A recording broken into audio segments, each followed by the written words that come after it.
Jacob Wilkins with R.J. Gordon after being named the Eastern League Pitcher of the Month. R.J., thanks for the time and congratulations. Thank you. Appreciate it. Tell me, first professional season, to win a monthly award is not easy at any level. How does that make you feel? It is pretty awesome. It's something that I don't really think about in the moment. Kind of get lost in just the daily activities and just kind of being in the thick of it. But grateful that that's something they chose me for, and excited it came early on in my career. What's been the biggest factor in your success so early on?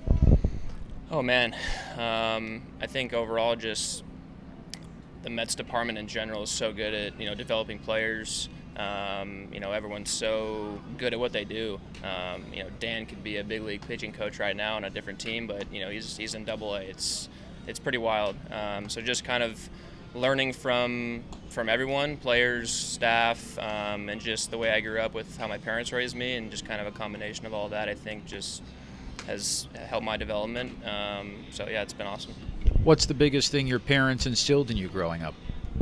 Really just discipline, kind of that head down mentality. I was always a small kid, always pretty much overlooked most of my life in the baseball side of things. So just not worrying about the accolades and all that too much, and just kind of being myself and just letting things come to me, and and it's been awesome with all their help.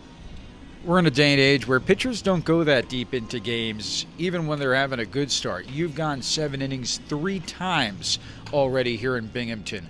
What does that say about how you're able to work through a lineup and execute a game plan? Yeah, I think it's something I've always liked to do. Is as a starter, your job is to give the team some length and a chance to win the ball game, and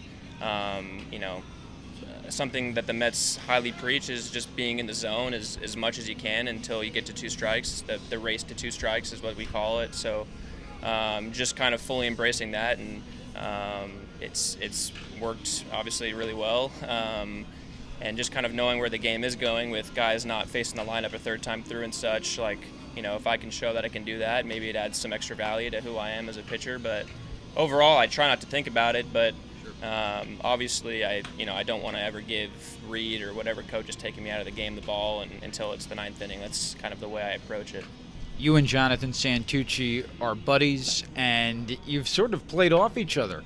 Undefeated between the two of you here at Double-A. What is it like to work together and to see each other succeed? Yeah, no, it's awesome. I think it's kind of like the internal competition. We're close friends, but at the same time, I want to perform better than he does, and he wants to perform better than I do, which creates a friendly, competition. So, he's absolutely carved, and it's awesome to see, and it's fun getting to kind of roll down the games together at night in the hotel, and just kind of talking through things together and kind of learning Double-A and learning pro ball together. It's been fun.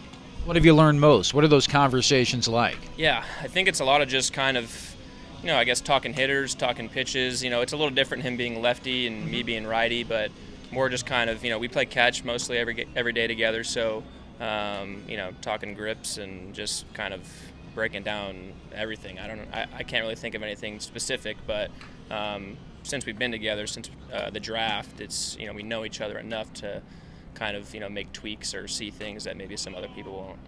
Well, congratulations again, RJ. Really appreciate the time and continued success the rest of the season. Appreciate it. Thank you.